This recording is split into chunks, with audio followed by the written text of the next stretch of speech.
Cassie, while the runners get the microphones out and people start raising their hand, I have one question for you, Cassio. How did you select your key issues that you're moving into your system? How did you, with the stakeholders, decide those? Was it easy? No, it was not easy. As I showed, it took 2 years to decide what were the real critical. First, we identified the 5 criteria. We wanted to work on legal basis, that was the minimum.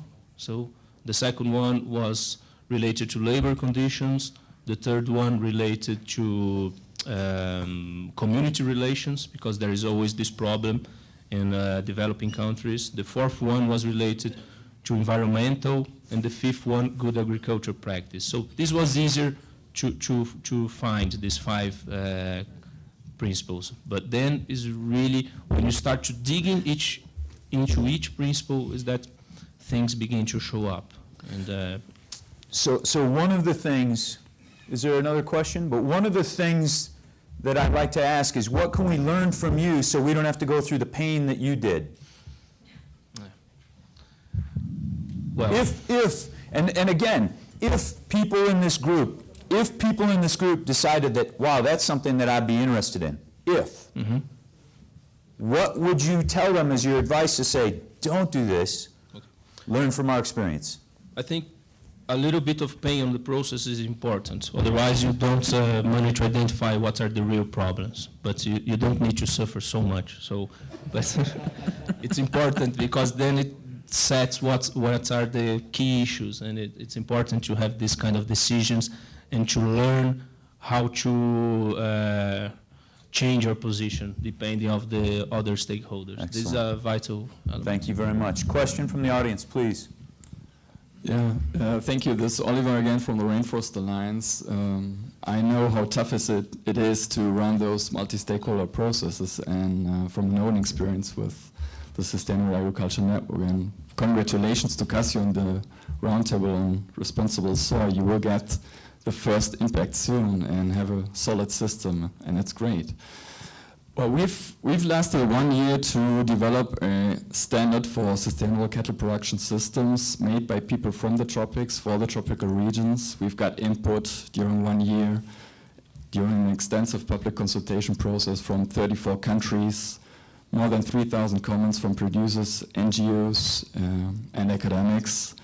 We had the support of a research institute, CATIE, Centro Agronómico Tropical de Investigación y Enseñanza, to have some science-backed up certification criteria. And well, from that background, I'm a little bit worried about the Brazilian Roundtable. It's a great initiative. It's an impressive number of players that you have on board. But I'm a little bit worried about, well, how can we collaborate and speed up to have action taking place in the business and on the ranches.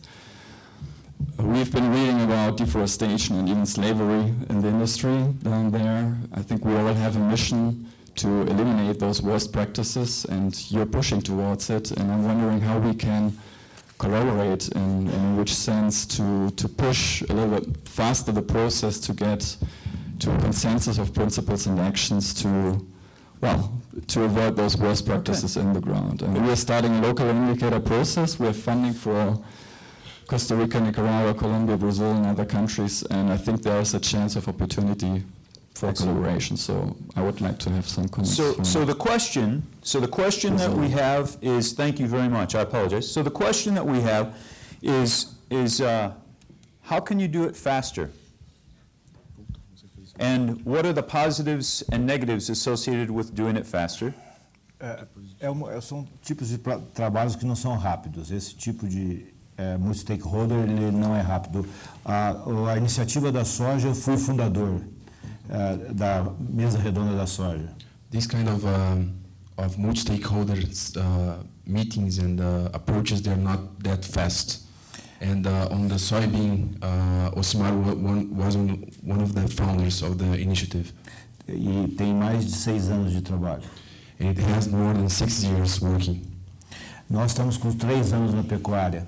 We have 3 years in cattle ranching. Gostaria de convidá-lo para fazer parte do grupo e entender os nossos problemas e se ele puder ajudar, imediatamente seria muito bom. We would like to invite Rainforest Alliance to be part of the group, and we will appreciate a lot your cooperation. Agora, a diferença muito importante a favor da mesa redonda da pecuária hoje no Brasil é a participação efetiva e um número grande de produtores. The big difference on our roundtable in Brazil is the big participation effectiveness of the cattle ranching sector, the producers, the beef producers at the ranch, they are participating in the initiative. It's very important. Me parece que a Rainforest Alliance pode ajudar muito a explicar algumas coisas que nós temos dúvidas com relação à certificação. Me parece que ele, como certificador, tem interesse pessoal nesse assunto. Então, seria muito importante que ele viesse conversar sobre isso com a gente. It seems like a Rainforest Alliance can help us on explaining more over the certification. And as certification is one of the aims of Rainforest Alliance, it's really important for them to be in touch with us and to get together building new developments. Excellent. Thank you very much. So an offer of collaboration and a future there. Yes, sir, another question. David Cleary from the Nature Conservancy. I will do Osimar the courtesy of putting this in Portuguese after I speak in English. It was very useful, I think, Cassio's presentation in reminding everyone here that beef is not the first commodity where multi-stakeholder processes have been set up. There's also soy, besides soy, there's also palm oil. You know, WWF has played a leading and very, very positive role in this. But I think it's important to reflect a little bit upon the relationship between these multi-sector spaces and precisely the issue that Jürgen identified of actual action on the ground. There is sometimes a problem, I think, that many of the players in the multi-sector spaces believe that it can sometimes act in a perverse way as a sort of impediment to getting together with smaller groups of people to do really effective field-level projects that can actually test out many of the issues and hypotheses that the multi-stakeholder the sort of multi-stakeholder spaces are dealing with. In particular, in Brazil, you know, the commodity spaces that have been run, you know, they've run for years, and there's many parts of the Sahara and the Amazon, many other parts of the tropics, where the expansion of both the grain and the beef industry means that we don't have years. You know, I think one of the indicators of success of these spaces has to be the extent to which they can generate initiatives from the players to do the sorts of large-scale field experiments and projects that generate the hard, specific data on costs, on problems, on issues that producers have that can really give these multi-stakeholders processes the traction and the real field data that they need. You bring up some great issues and some great challenges, and what I'd like to do is encapsulate that into a comment that has come through the conference steering committee for many months now, and that it is critical that as we look at different pathways, that the purpose of this group and part of the statement and of intent for this group is that there are multiple paths that people can choose from, and that this is an enabling process that allows for projects to be demonstrated and proven in the field that can yield results and continuous improvements. There are other options that can be explored as well to increase the level of shared better practices, if you would. So I appreciate that comment as well. One more question? Yes. There's going to be two more questions, because I'm not going to step on either of you. There you go. Thank you. Tony Gleeson from Australia. I'm interested in how we handle the multiple land use situation. In Australia, only 11% of beef is produced on beef-only farms. And Casio, you mentioned that there's nearly 100 criteria eventually, potentially, for the soy certification system. So I'd like to hear some comments about how, if we progress by soy, by beef, by sheep, by cropping, how do we at the farm level account for these multiple criteria for sustainability? Great question. Casio? Thank you. Hello. Yeah, it's a good answer. In because that's what producers ask us. Most of the time they do not cultivate only soy on their farm, they rotate with maize or they have cattle. So when you have a certification that certifies the whole farm, it's good and maybe even more competitive on the certification market.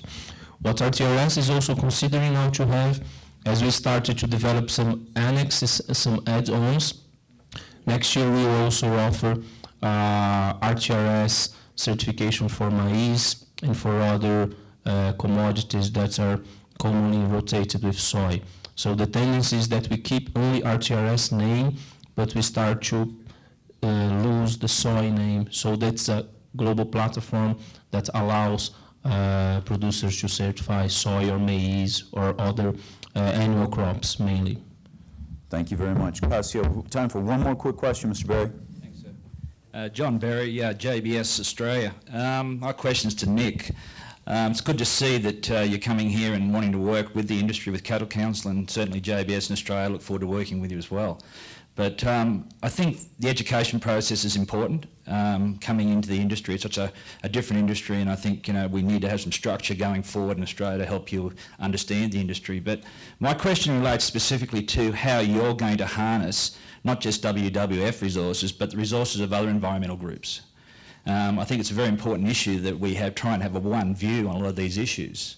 We're trying to galvanise support across the Cattle Council, across the processing sector in Australia. And I've just raised two issues which are very important. One is the thrust towards developing greater capacity in Northern Australia for beef production and impediments that we see up there with state government legislation, namely wild rivers, etc.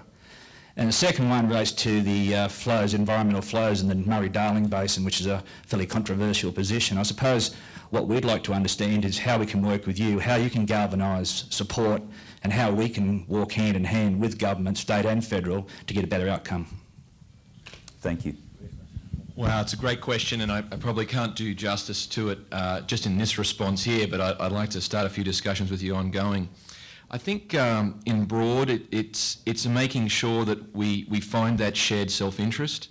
I think the more value that we can deliver to the industry, the more value that the industry can deliver to the conservation agenda. And so if we deliver value to the conservation agenda as well, we will bring those other conservation groups on side. If we don't deliver, we won't be able to bring them on side. Yes, the WWF brand is a very strong one. We are, one of, if not the leading conservation group in Australia. So our brand power, just having us there will give you a lot. But I agree, unless we deliver value to both sectors, we won't succeed. And in terms of the Northern Australia question, yeah, I think because of climate change, where the rainfall may actually increase in some of those parts of the world, there may indeed be even more, there probably should be more beef production in Northern Australia going forward.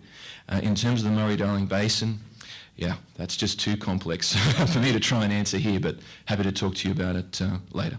Excellent. Round of applause.